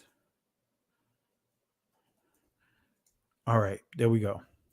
So the 9th hour was not only the time for prayer, but one of the 2 times a day, for us during the light portion of the day, for sacrifices. This is important, family. Now I'm sure most of you guys, probably 99% of you guys never heard this before. And this is why it's going to make sense when we start looking at where we are in the timeline of prophecy, right? Especially going back to that eclipse. Okay, so again, the 9th hour was not only the time for prayer, but one of the 2 times a day for sacrifice. Okay, so let's go to Josephus, Antiquities of the Jews, book 14, section 3. Let's see what Josephus says. He's a historian back from the going all the way back to the 1st century, and he's a Hebrew historian. And let's see what he says. It says here, which thing when the Romans understood on those days, which we call Shabbats or Sabbaths, they threw nothing at the Jews, nor came to any pitched battle with them, but raised up their earthen banks and brought their engines into forwardness that they might do execution the next day. So this is saying on the Shabbat, no battle was going on, but the Romans decided to what? Position their equipment, their artillery. They decide to put it in, use that as a day of positioning their artillery, and to be strategic about sacking or siege, putting really taking over Jerusalem, right, the headquarters. So it goes on to say, and anyone may hence learn how very great piety we exercise towards God and the observance of his laws, since the priests were not at all hindered from their sacred ministrations. In other words, just saying that the priests, even though the city was under siege, they was in war, the priests still continued to doing the sacrifices. As you see here, it says, by their fear during the siege, but did still twice a day in the morning and about the 9th hour offer their sacrifices on the altar, nor did they omit those sacrifices. So we see the 9th hour, right? So where it says morning, that would have been the 3rd hour. And then when it says the 9th hour, that would have been, as we just highlighted, 3 p.m. on our calendar. So we see that there were 3 times in the day, the 3rd, the 6th, and the 9th hour for prayer, but twice, right? Sacrifices occurring twice during the day at the 3rd hour and also the 9th hour. And Josephus confirms this, but the key, we highlight in the 9th hour.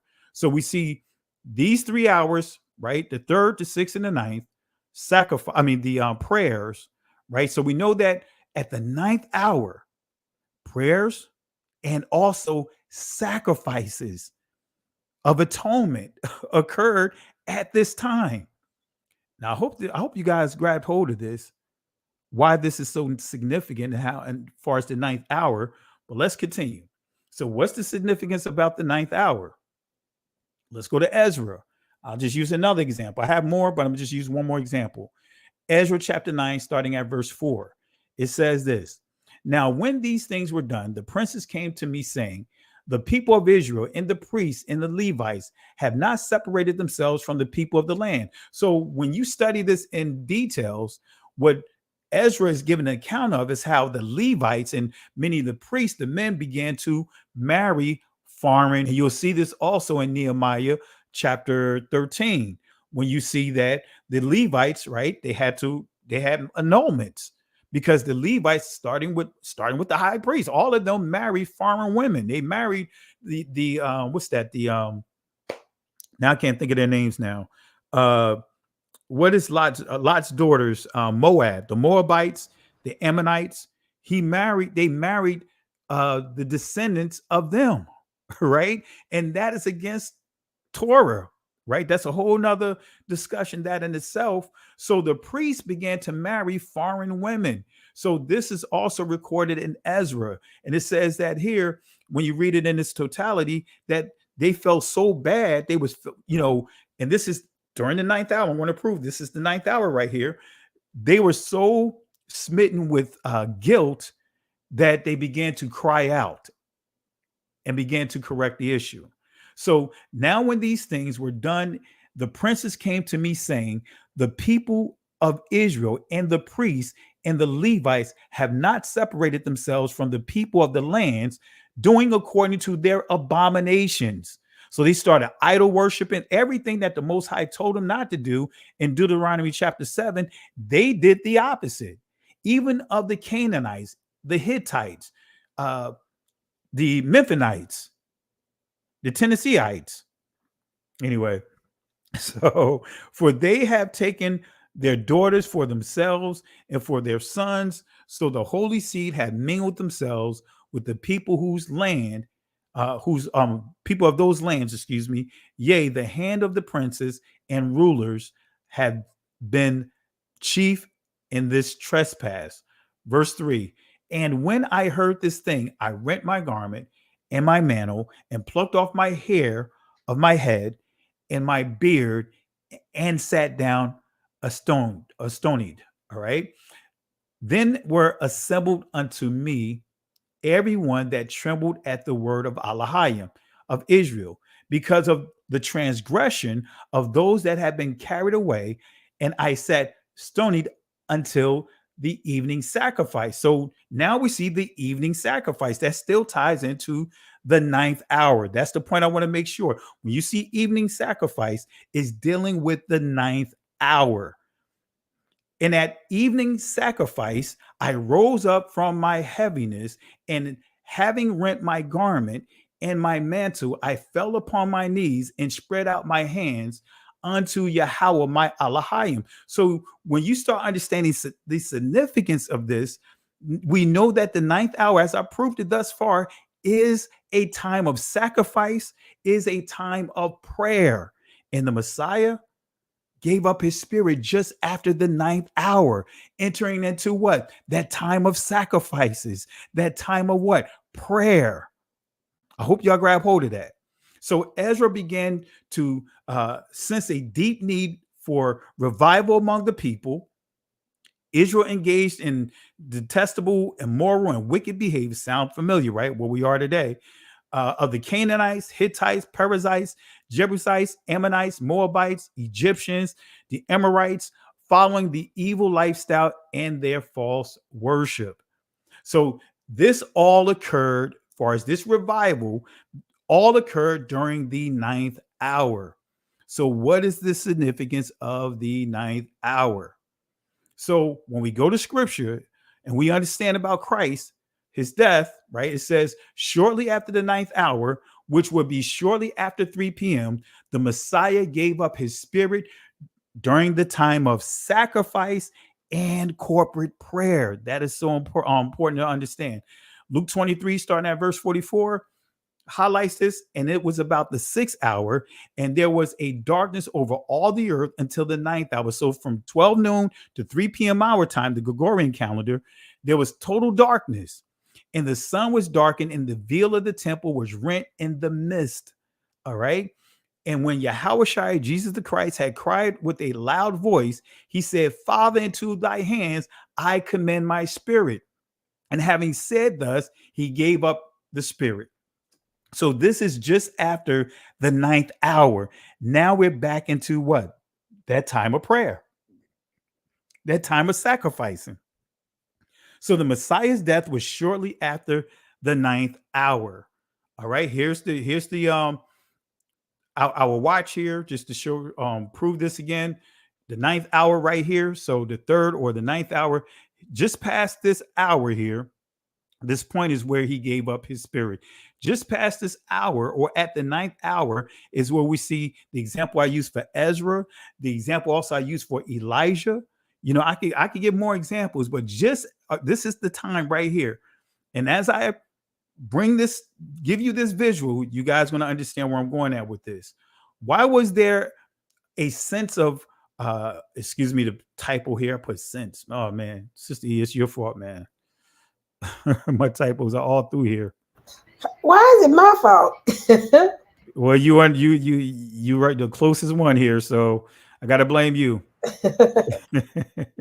Man, this will get people fired. All right, there we go. All right. So why was there a sense of urgency in taking the Messiah down from the cross? Now we already know Deuteronomy 21 when it talks about being cursed if they leave someone up on the cross, that they have subjected them to capital punishment. It says if they left them hanging on a tree, they curse the land. That's what it says here.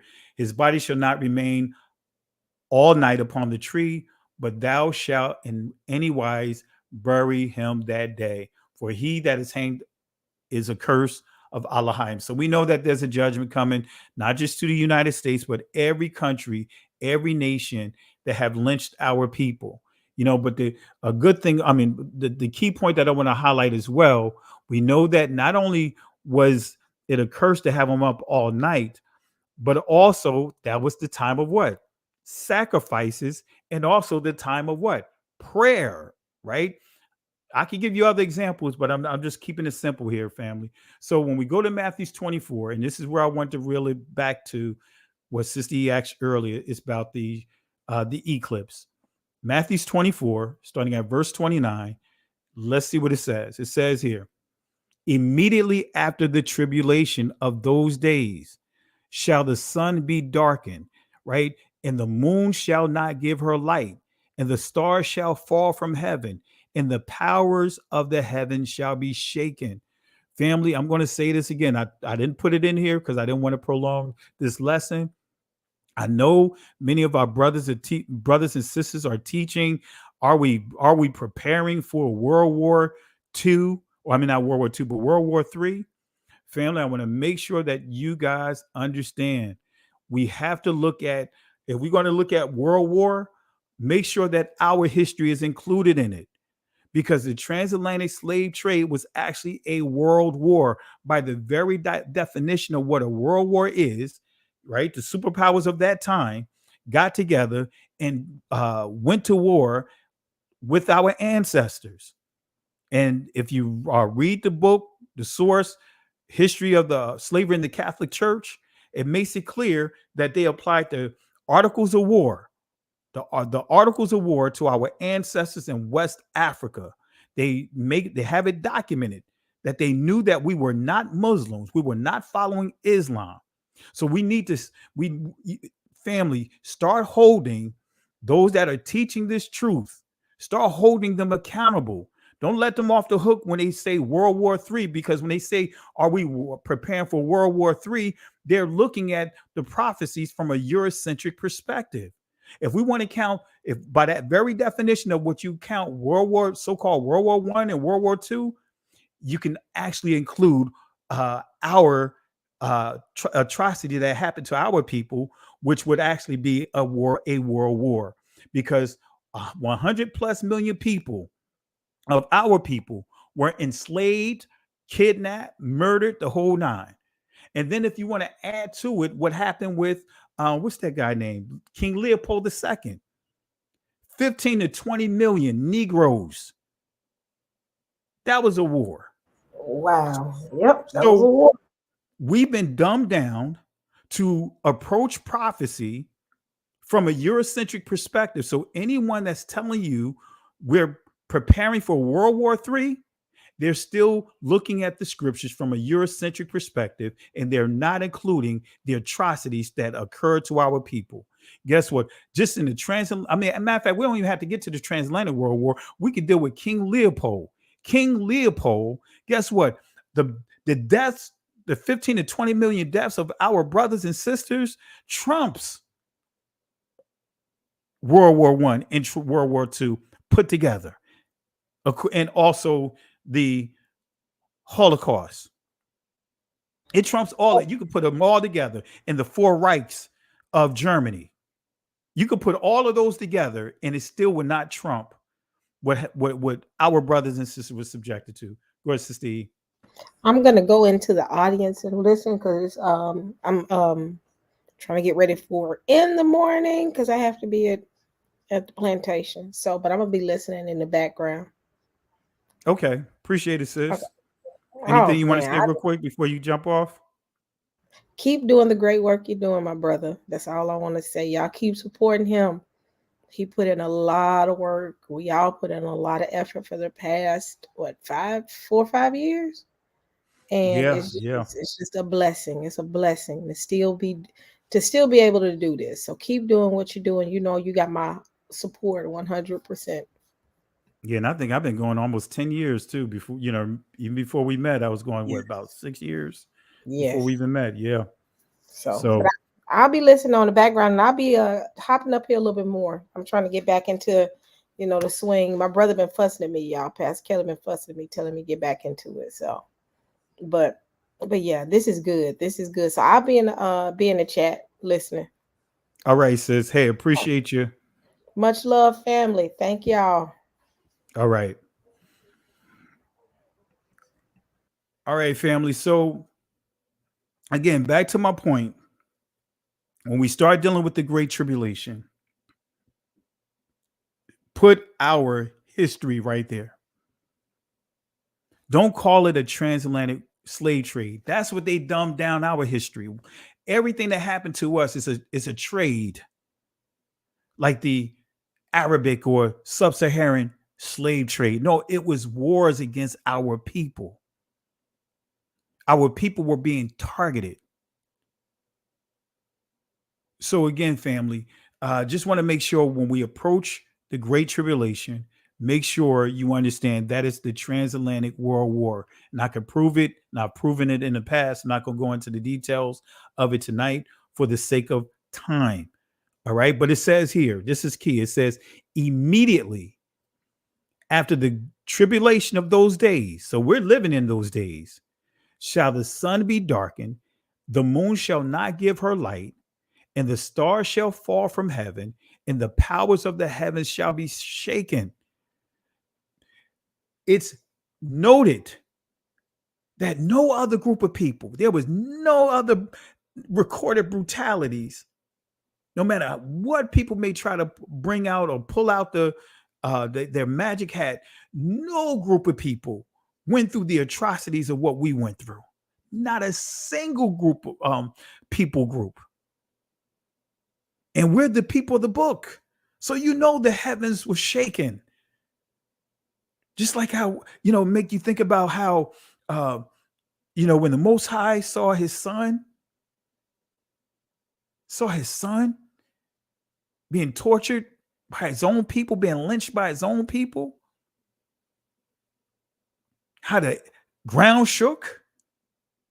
Come on, family. These are signs right here. And guess what? Now we just saw two signs, 2017, 24. And then I think it was another one that go unnoticed that formed the Ah and the Tha. Family, so what time is it right now? What time is it? It says, and then shall appear the signs. So we see here, this is eclipse. We're dealing with an eclipse, right? Then shall appear the sign of the Son of Man in heaven. So now this is telling us we're going to see signs. We're going to see some signs like never before, family. This is telling us, Israel, we're transitioning. We're going to transition to another period. We're going to really see the signs. Like the old school would say, we are in the last days, and then they went from last of the last days. We're in the time. We're getting ready to transition to a period that we're going to see some great signs. When I say great signs, I'm talking about some big signs, some miraculous signs. And remember, those signs come through animals. Those signs can come through the weather. Those signs could come through the earth. Remember, we talked about that with Job. Those signs come from your skin complexion. In other words, we're going to be hated even more. You see that playing out right now, being hated even more. And it says, and then shall the tribes of the earth mourn, and the Son of Man coming in the clouds of heaven with power and great glory. Now, let's go back to this eclipse, right? I didn't have the other one with the actual other line here. It forms the Ah and the Tha. But family, I want to take you to another letter, right? And I hope you guys can see it. I already gave you the letter, but I'm going to give it to you again, so you can see the illustration. So this is the map, right? 2017, the eclipse. 2024, the eclipse. This is key right here. Why? Because if we put the quap over it, are you guys starting to see this? Are you guys starting to see this? start giving you an idea, the signs of what? The times. Are you seeing this, family? Are you seeing this? It's right before our eyes. So don't let anyone tell you or discourage you with their remarks or comments that they will try to say to try to minimize or belittle about the ancient language. The Most High said in Zephaniah, he was going to what? Cleanse our language. In other words, he's going to get it back to where it was by what? Cleansing it from the interpolations, all right, that occurred. So this is the quap. Remember, the evening, the morning. Look at here. You have the third hour, the sixth hour, the ninth hour. Look at this, family. Now, with that fa, we're right down the center. So down that center, we got the ninth hour. Oh, but then it goes to another what? Ninth hour.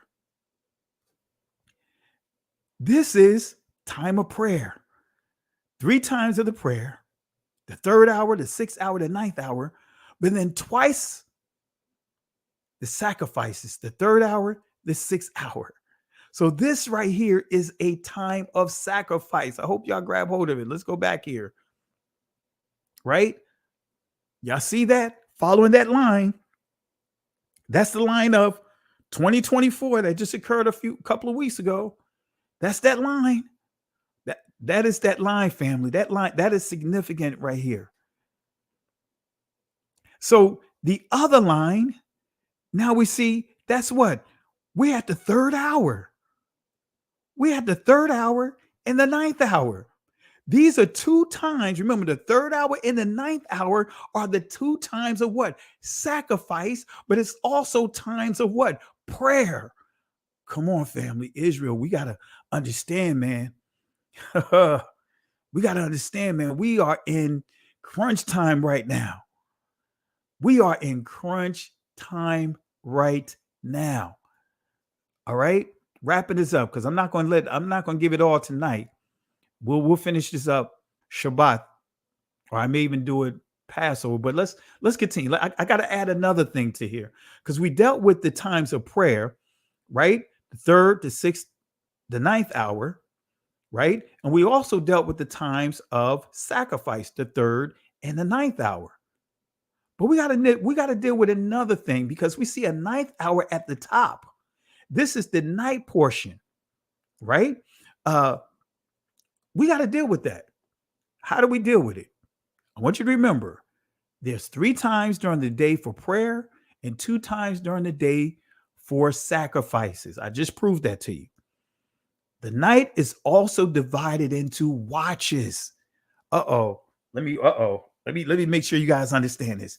The night, right, is divided in watches. The day divided into prayer and also sacrifices. But at night, now we dealing with watches. We dealing with the watches. Oh, wait a minute. During the day, prayer, right? Sacrifice. Oh, but now we see the other portion. Remember, we're supposed to watch and pray. So during the day, we're praying. At night, what are we doing? We're watching. Oh, did you guys catch that? Did you guys catch that? Did you guys catch that? Did you guys catch that? Come on, family. I hope you guys catch that. Let's bring this together here, right? Going back to that ion, right? Notice what it says. Eye, sight, watch. Numerical value 70. And if we broke down each letter, the ion, eye, sight, watch. The yad, which means what? Hand, outstretched arms, redemption. And then when we see the non, which means seed, it also means to sprout. Oh, man. Come on, family. Come on, family. So the first night watch, right? Because you had 3 in Torah, you'll see three watches at night, right? The first night watch was called the beginning, right? Let me give you scripture. So you had three night watches. The first one was called, again, it was called the beginning. All right, let's give scripture. Lamentations chapter 2, verse 19. Arise, cry out in the night, in the beginning of what? The watches. So the first watch, right? Because it's three watches. So it would be for what we would, from biblically, it would be from 12, right? And 12 to 4. When actually from the Gregorian calendar, it'll be from 6 to 10. 12 to 4 on the ancient calendar, 6 to 10 in the Gregorian calendar. Arise, cry out in the night, in the beginning of the watches, pour out thine heart like water before the face of Yahweh. Lift up thy hands toward him for life of thy young children that faint for hunger in the top of every street. Come on, family. Come on, those that are say that they are watchmen. What watch do you have? Are you doing this? Are you lifting up your hands? It says here, cry out in the night, in the beginning of the watches, pour out thine heart like water before the face of Yahweh, lift up thy hands towards him. In other words, Yod, that letter, outstretched arms. Come on, family, these letters mean something. Don't let anyone tell you that they don't. Lift up thy hands, Yod, towards him for life, Kaya, of thy young children, Yalad, that faint for hunger in the top of every street. Then we have the second night watch, which is called the middle. So we had the beginning, right, which is the first night watch. Now we have the middle, which is the second night watch.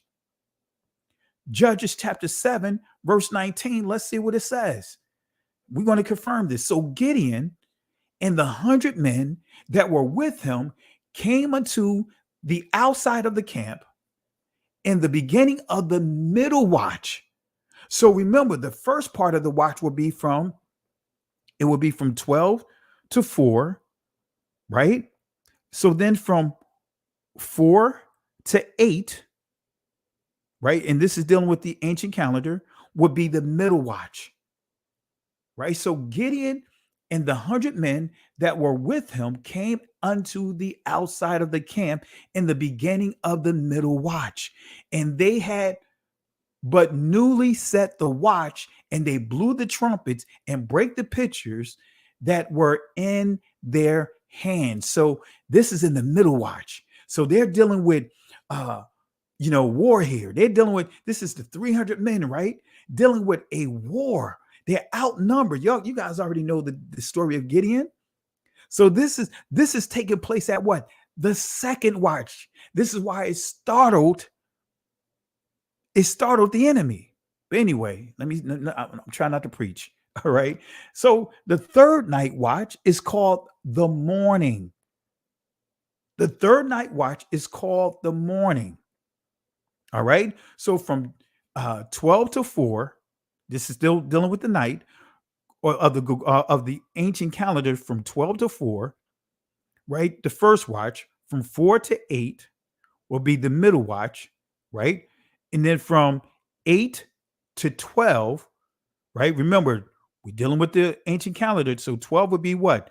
It'll be the transition portion of the day, right? Bakar, right? Okay. So that is called the morning watch.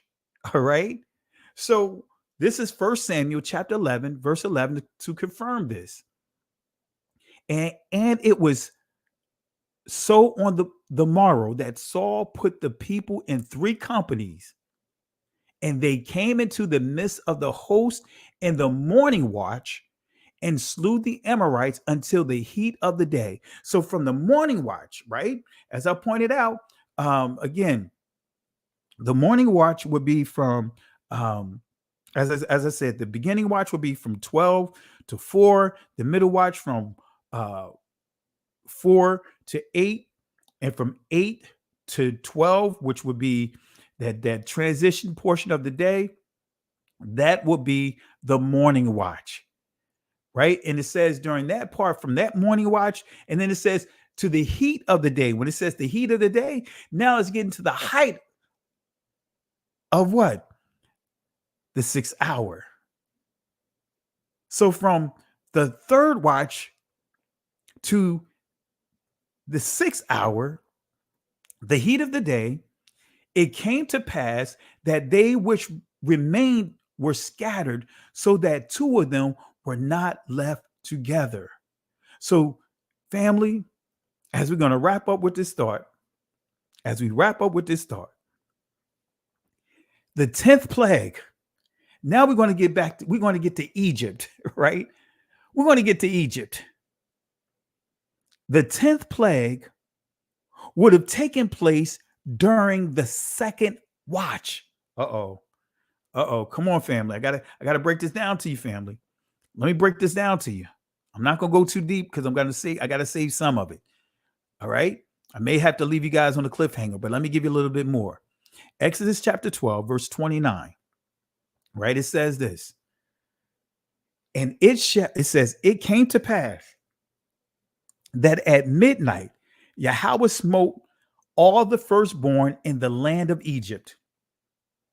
Midnight. At midnight. Not 12. Midnight. And I'm going to show you with the clock that we created, because we literally created the clock. We created a watch. And I'm going to show you, remember, the midnight would have been between the hours of 4 to 8. That is the middle watch. So at the height of the night would actually be 6. The 6th hour at night, which would be the middle watch, not 12 midnight. Y'all, I hope y'all grab hold of that. And it came to pass that at midnight, Yahweh smote all the firstborn in the land of Egypt, from the firstborn of Pharaoh that sat on his throne unto the firstborn of the captive that was in the dungeon, and all the firstborn of the cattle.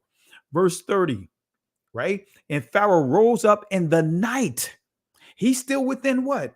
That middle watch. Pharaoh rose up in the night, he and all his servants and all the Egyptians, and there was a great cry in Egypt, for there was not a house where there was not one dead.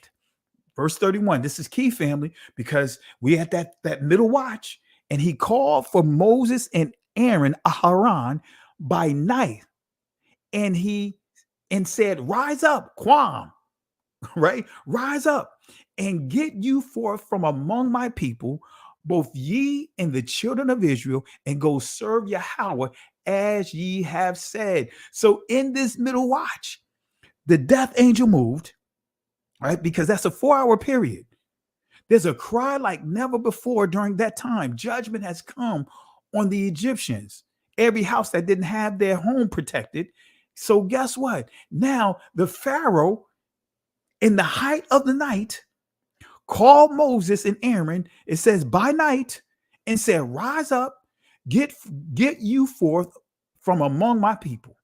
So this tells you that there was a full moon, not a new moon.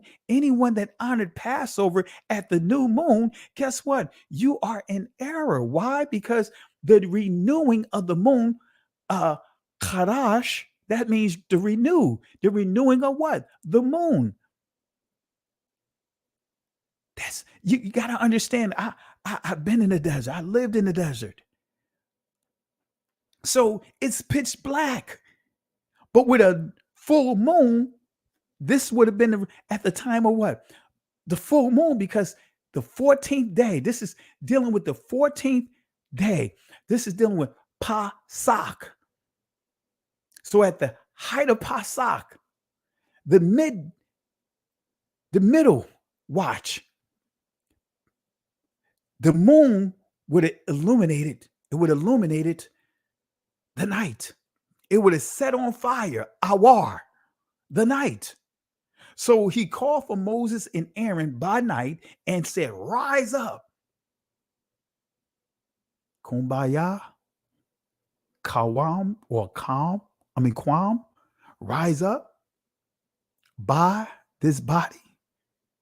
Yah, rise up and get you forth from among my people, both ye and the children of Israel. Go serve Yahweh as ye have said. So let's give a little source here, because I want to give a little Egyptian source here.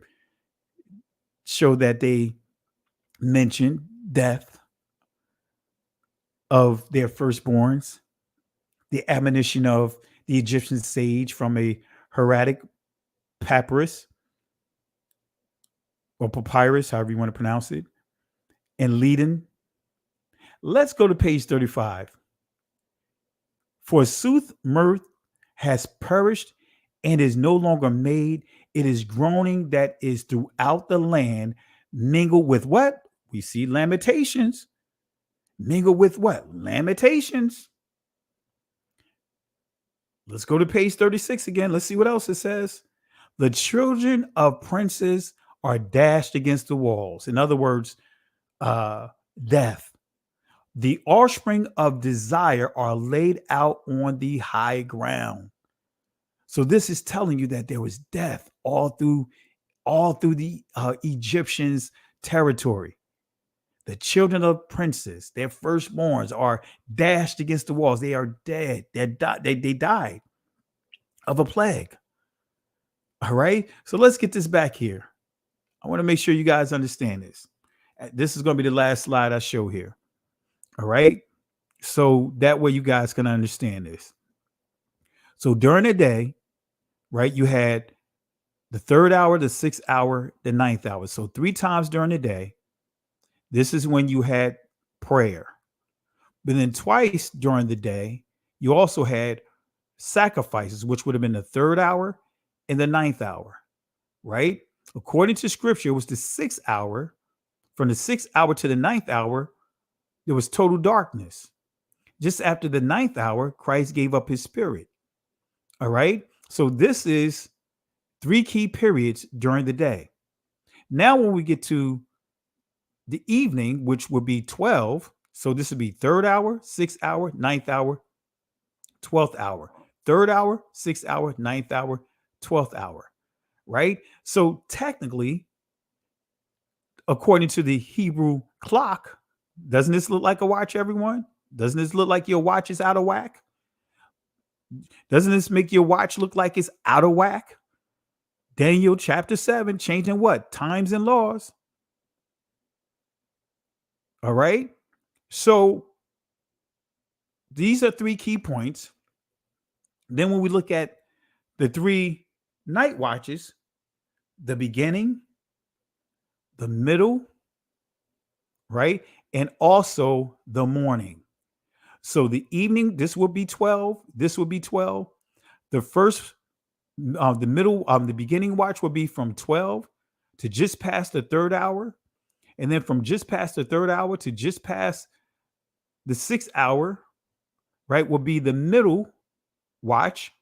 And past the 6th hour to just before 12, or just after 12, rather, the morning, this will be the completion of the morning watch. So Israel, right, at the height of the night, midnight will be the 6th hour. This is when the plague hit, right? If we take it a step further, it was during the 3rd, just after the first watch is when the Messiah was taken, right? So all the way from this period, the Messiah would have been going through the abuse, the lynching period. Oh man, that's a whole nother thing I can add to this. But just to keep it simple, right? The 3 watches, the middle watch, the beginning watch, the middle watch, the morning watch, right? the 3 different times of prayers and also the 2 times of, as I pointed out, of sacrifice. So if we take this back, let's go back to one slide here.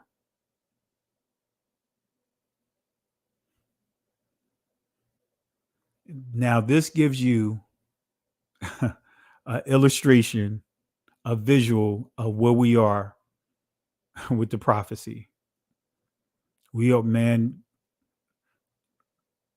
we are with, man, the Most High is revealing some things, fam. We transition to another period. We transition to another period. We transition to another period, right? And this is the line right here. Did 2024 take us to the 9th hour, or should we say the morning watch? Right? This would have been around the time when Israel got reparations. You know, are we getting close to this time of, as I said, we're going to be mourning, right? So is it this hour right here? Because morning lamentations also what? Prayer. So are we going to be in this hour of prayer, the 9th hour of prayer? But we see the 9th hour is key. Whether it's the 9th hour, which would be the 3rd watch, transitioning over to the 3rd watch, right? Or should we say the morning watch, or that transition between the middle watch and the morning watch? And are we over here? The prayer. Now we know we don't do sacrifices anymore, but we have to offer ourselves a what? Living sacrifice, holy and acceptable, which is our reasonable service. That is coming from Romans chapter 12, verse 1. All right, family. I know I gave you guys a lot of information. I know I gave you a lot of information, you know, and I hope that this helps you guys. Let me just give some shout outs here. Let's see here. Want to start with Ariyah Alahayim. Thank you for the love and support. Really appreciate it. Really appreciate the love and support. And family, let's show some love for Ariyah. You know, let's show some love for everyone that contributed tonight, but really appreciate the love and support. Thank you, my brother. Really appreciate it. Actually, I think I skipped one here. Calvin Andrus, thank you for the love and support. Family, let's show some love for Calvin Andrus for the super sticker. Thank you, Ariyah Alahayim, for the love and support. Thank you for the super sticker as well. Also want to thank Eddie True Love. Thank you. I want to say Thawadah to you. Thank you as well. Thank you for the love and support. Also, Daniel, brother Daniel, want to thank you for the love and support. Let's see here. Malak Yashar Yakanan, I want to thank you for the love and support as well. For the love and support, as well as Donald Nichols. Thank you for the love and support. Really appreciate everyone that contributed tonight. Again, I know I gave you guys a lot of information, and I just thank you guys for bearing with me. I know I got on late, and you guys can understand why I had to do a lot of shifting around, trying to make sure that this lesson was presentable to you guys. And again, I really appreciate you guys for the love and support tonight. And so I'm just going to look through the chat here to make sure that there's no questions here or anything like that. But I hope and pray that this gives you more clarity on how to approach the signs here. All right. Let's see here. Sister Carol asks, what about the flooding in Dubai? Right. Think about it, Sister Carol. Think about it. Think about if we go with the 9th hour, right? And it's still part of what? The middle watch. Remember, the plague of the death of the firstborn was at the middle watch. And so when we start connecting the prophecies with what the Messiah laid out, because he laid it out in Matthew 24. And then when we stay within that framework, then we can actually put Revelation, the book of Revelation, in this proper perspective. because the Messiah gave, a clear layout of the prophecies. It nailed it to a T. But that's a great question. So that would still be similar to what happened with the children of Israel when they was in Egypt, that there were plagues. And that was, the middle watch. That was the 10th plague, the middle watch. When Pharaoh said, you know what, enough is enough. You Negroes got to get up out of here. So we'll see what happens. We'll see what happens. And family, I want to reiterate, I'm not saying that the world is coming to an end, because the scripture makes it clear that the world is not coming to an end, because we just had the eclipse. Now we have other things that have to take place. So I want to make it clear the world is not coming to an end. That's not what I'm saying. But based off of the path, let's just base it off this map. We get a glimpse, we get an idea of where we are. I believe, as we touched on, and I'll go back here real quick before we wrap up. I believe, if we go back to Matthew chapter 24, it says here, right? Let me go back here. Just to make sure we're clear. Immediately after the tribulation of those days, right? Because that great tribulation, think about the 400 years that we've been in this country, right? And even though we know that Israel was enslaved, we deal with the transatlantic world war, 1452, but then we have the Arabic, wars that's still going on today. So we know that we've been in captivity, but the key is the development of the United States. That's a whole nother lesson, right? But it says, immediately after the tribulations of those days shall the sun be darkened, the moon shall not give her light, the stars shall fall from heaven, and the powers of the heavens shall be shaken. Now, I believe now we're transitioning to another watch. I believe we're transitioning to another watch. And then shall appear the sign. So that this equinox here, right? And it took several years for the multiple equinoxes to take place to form that word oth, sign, and then take it a step further to use the dial, the quap. So immediately after the tribulation of those days, now I believe that this eclipse that just passed now is transitioning us to another period. Then shall appear the signs, proof, the evidence of the Son of Man in heaven. So now we're going to start seeing the signs closer and closer.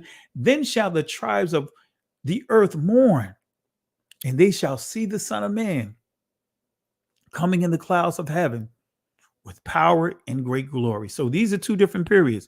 Then shall the signs of the Son of Man in heaven, right? Then it says, appear these signs, then shall all the tribes of the earth mourn, right? So these are different periods. And then,